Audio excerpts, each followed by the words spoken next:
Hello, let's get into today's downfall. So, really quick, just to give an idea of what this is the first episode of a new project I'm taking part in called Today's Downfall. I'm going to try and make it daily. It will be 3 to 4 hot topics that I see that I have an opinion on, an interest in, or something that I think is not being pushed out enough. So, the opinions will probably lean more to the conservative side. I don't consider myself a conservative. I don't consider myself a Republican or a Democrat or liberal either. So it's still trying to find out where I'm at. I would say I'm more moderate than anything, but neither side accepts that that's a possibility. So right now, in the current state of things, though, I will probably be putting out a lot more conservative side. I will try to be more facts than opinion, although some things I cannot keep my opinion to myself, so I will state some opinion. Like it, you like it. If you don't, you don't. That's just the way she rolls.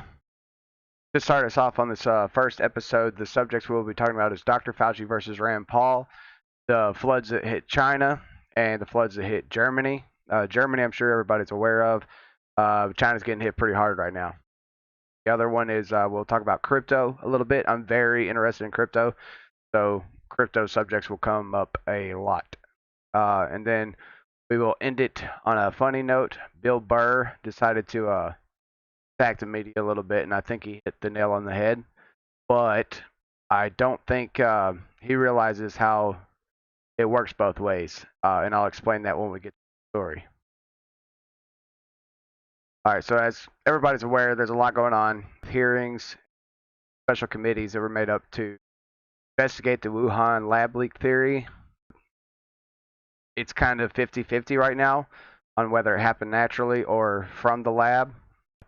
There's a lot of back and forth between it. Rand Paul has been all over it.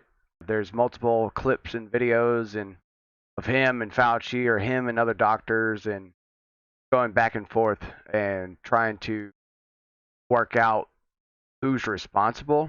Which I do think that if it comes out that it came from the lab with the funding that the lab received from NIH to the Eco Health to the lab, so it's like a here's this money, here's this money, and yeah, so ultimately somebody's going to be responsible. But now with Rand Paul and Jim Jordan's and all them talking about punishment, I don't think that's going to happen. Yeah, I think even if they 100% prove that it came from the lab, nobody's getting punished. We know how this works. There'll be maybe a sanction on the lab from America, but like as far as Fauci getting in trouble, no, there's no way. Uh, Especially with Democrats in charge, and there's nothing that's going to happen to Fauci besides his reputation. But the AIDS epidemic didn't hurt his reputation, so I'm not going to. So before I play this clip, the thing that we all need to remember, or I'll try to find some other clips. This one's the most recent interaction, but back when I think it was just a normal hearing from before they had the special committee to investigate the lab leak, Fauci was answering questions and stuff, and he seemed pretty comfortable. He was almost cocky, and the attitude's definitely changed now that it's getting closer and closer.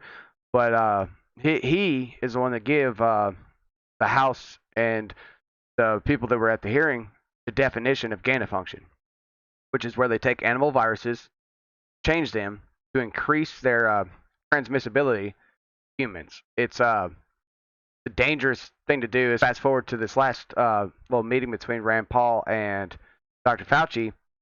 Dr. Fauci denies the funding to the lab had anything to do with gain of function, even though in the paper it talks about these certain viruses, none of them being COVID-19. That's Fauci was trying to say that none of the viruses that they did this to was COVID-19, while Rand Paul was trying to say that that's gain of function on the viruses that are in this paper. So this paper has a list of viruses. Rand Paul's saying they funded gain of function. Dr. Fauci's getting really mad, calling Rand Paul a liar and this and that, and they are like in a very heated debate. So I'm going to go ahead and play this clip. Tracked your statement of May 11th where you claimed that the NIH never funded gain-of-function research in Wuhan. Senator Paul, I have never lied before the Congress. Microphone. Your microphone. Senator Paul, I have never lied before the Congress, and I do not retract that statement. This paper that you are referring to was judged by qualified staff up and down the chain as not being gain of function. Let me finish. You take an animal virus and you increase its transmissibility to humans, right. You're saying that's not gain of function? Yeah, that is correct. And Senator Paul, you do not know what you are talking about, quite frankly. And I want to say that officially. You do not know what you are talking about. Okay, you get NIH, one person. Let's read from the NIH definition of gain of function. This is your definition that you guys wrote. It says that scientific research that increases the transmissibility among mammals is gain of function. They took animal viruses that only occur in animals and they increased their transmissibility to humans. How you can say that is not gain of function? It is not. It's a dance, and you're dancing around this because you're trying to obscure responsibility for 4 million people dying around the world from a pandemic. And let's let Dr. Fauci. I have to, well, now you're getting into something. If the point that you are making is that the grant that was funded as a sub-award from EcoHealth to Wuhan created SARS-CoV-2, that's where you are getting. Let me finish. We don't know. Well, wait a minute. It did come from the lab, but all the evidence is pointing that it came from the lab, and there will be responsibility for those who funded the lab, including yourself. I totally This committee will allow the witness to respond. I totally resent the lie that you are now propagating, Senator, because if you look at the viruses that were used in the experiments, that were given in the annual reports, that were published in the literature, it is molecularly impossible. No one's saying those viruses caused it. No one is alleging that those viruses caused the pandemic. What we're alleging is that gain-of-function research was going on in that lab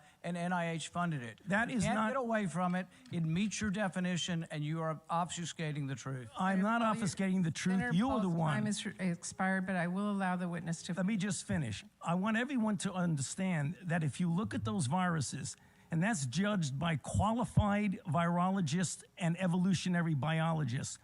Those viruses are molecularly impossible to result in SARS-CoV-2. Cause the pandemic. We're saying they are gain-of-function viruses because they were animal viruses that became more transmissible in human, and you funded it. And you admit the truth. And you implying... Senator Paul, your time has expired, and I will allow witnesses who come before this committee to respond. And you are implying that what we did was responsible for the deaths of individuals.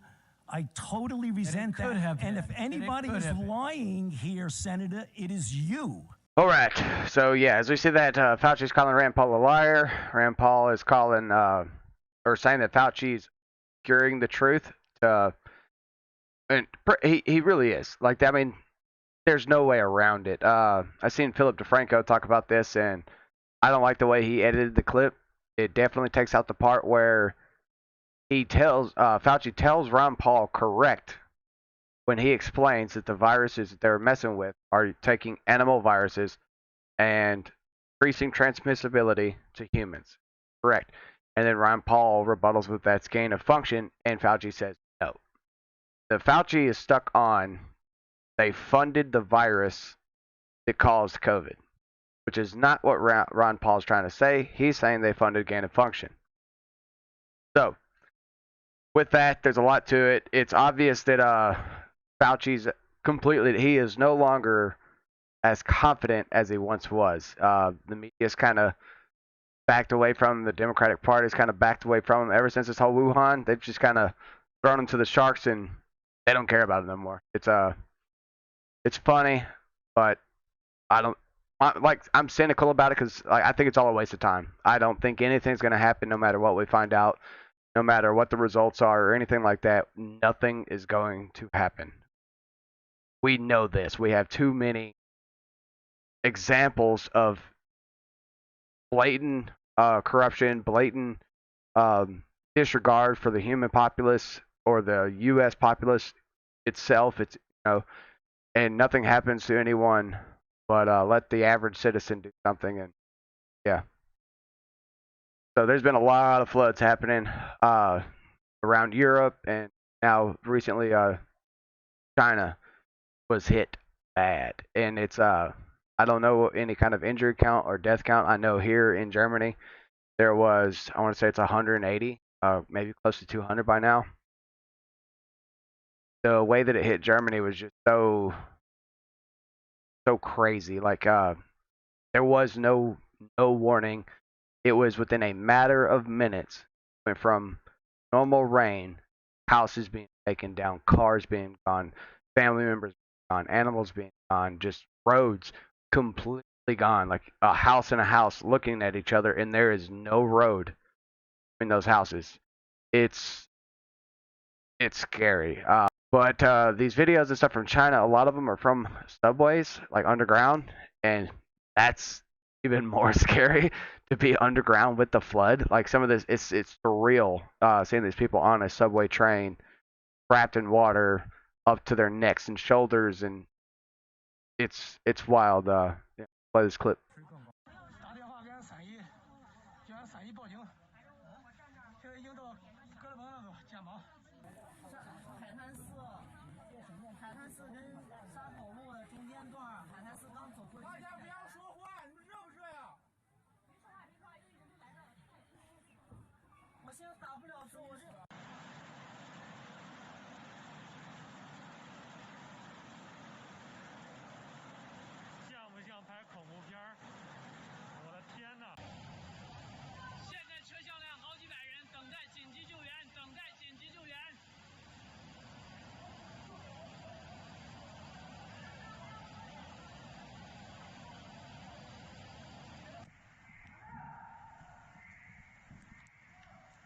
这门口太深是吧？好，明白。现在已经利用这个绳索将这个直接机器了。我。这不是人路。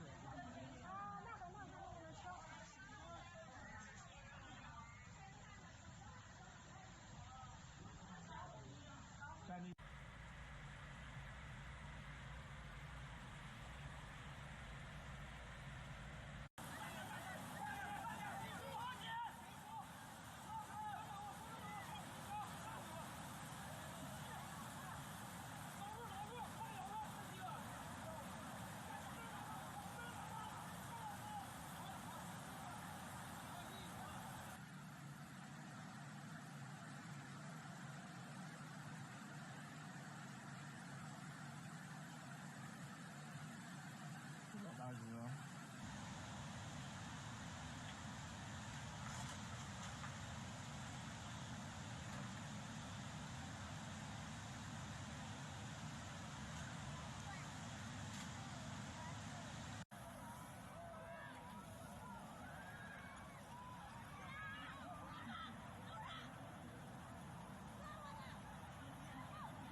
All right, and let's talk about one of my favorite things in the world. Next to energy drink. Crypto. We are in a bear market, and it is making me happy. I trade. Be open and honest here. I do trade crypto. I actively trade, like probably 20 to 30 trades a day. I short and I long. And the good thing about that is whether it's a bull market or a bear market, I make money. A lot of people don't like people shorting their crypto, especially crypto fans, the diehard people that think it's going to be the next big thing. take over the world, and everybody's going to be using crypto. Everybody's going to be spending Bitcoin and Ethereum at the stores, and the dollar and the euro and all that is going to be gone.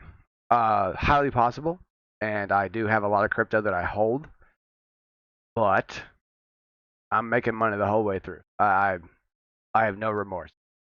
So right now, as I said, we're in a bear market. Bear market means going down, sinking hard. But I think we're getting really, in my opinion, I think we're getting really close to the end of the bear market. And by really close, I mean within the next year. I think by 2022, sometime in there, we're going to hit, hopefully, we get under 20. I think a hard dive under 20,000 for Bitcoin will make a bullish market, even if it's another little short one.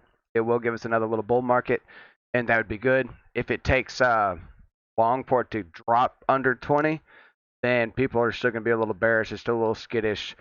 Usually, like if you see a big drop like that, it's going to get a lot of people like, oh, this is the time to buy, and that's gonna spike it back up. Now, I think it could be 2023 or late by 2022, like the end of 2022. Uh, a really good dip is what we need. Good dip, buy, it starts going up again, public gets interested, and then everybody buys, and we see another 3-4 months of it just climbing, climbing, climbing, climbing, climbing. I think the next one, I think the next bull market, knock on wood, so I don't jinx myself. I think the next bull market we will see 100K Bitcoin. I think it's undeniable. I don't think you can argue it. One, just through simple inflation. Two, if we look at the last bubble of 2018, it went from a few $100 to almost 20,000. I think it may have actually dropped all the way back down to 1,300, 1,400, came all the way up to 60,000, and now it's dropping back down. I know it's going to drop below 20,000. I don't know how long it'll take. I think before 2022. I think it'll probably come up, by December, January timeframe. Uh, and if it does a good same repeat, then this next rise is going to be insane. It's going to be a 100K trade. I think ever since it dropped below 30, it's been a safe buy as long as you hold long. So even at 30, next bull market, there will be another bull market. Like crypto's not done. Crypto will never be done. As long as these currencies around the world continue to crash, they're going to go up. So anyways, a good healthy drop below 20,000 before we come into the next bull market, it's going to hit 100K. So if you were to get one Bitcoin at 20,000 and it's 180 or 100K, you're going to make $80,000. That could be within the next year or two. I don't know timelines, but if we just go from the 2018 to 2021 timeline, like that's a 2-year timeline. So by 2023, we'll see 100K Bitcoin, hands down. I would put all of my crypto on it that we're going to see 100K Bitcoin. Thank you guys that have watched for this long. The last story or clip that I'm going to play for you all is a clip from Bill Burr's podcast. I love Bill Burr. I'm a huge fan of his. I love his show F is for Family.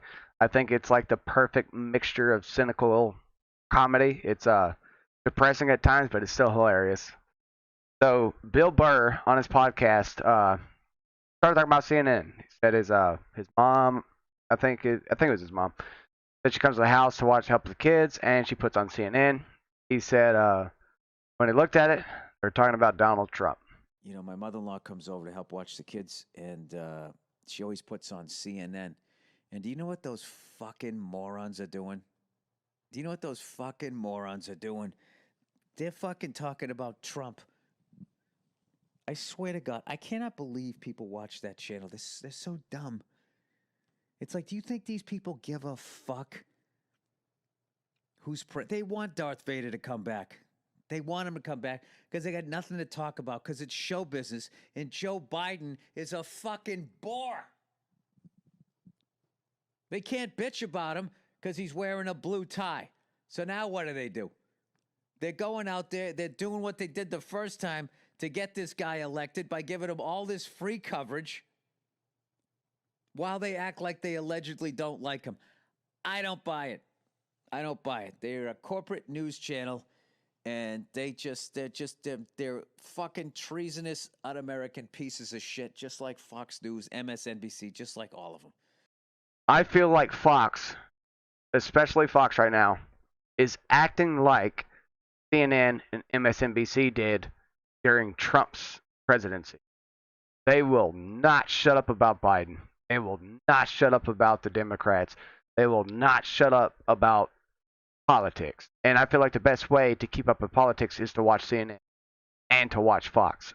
That's the way I've always been. If YouTube algorithm has a hard time pinpointing what news channels I want to watch, because I will go, if I see a story, I will go and watch it twice on 2 different news networks to make sure that I'm getting both sides to where I can find my opinion from it. And it's really hard to watch either one of them because it is so obvious on the bias of the channels. It's very annoying because social media, everybody's seen the documentary on Netflix how it's the algorithm works to keep you watching, and the best way they figured out how to do that is by fear and anger.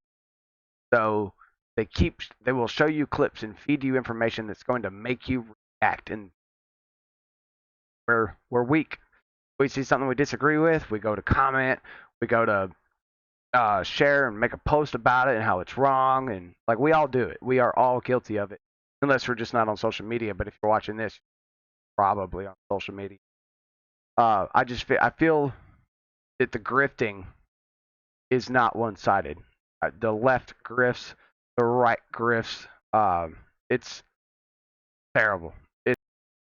Thank you for watching today's downfall. If you would like, please hit that subscribe button.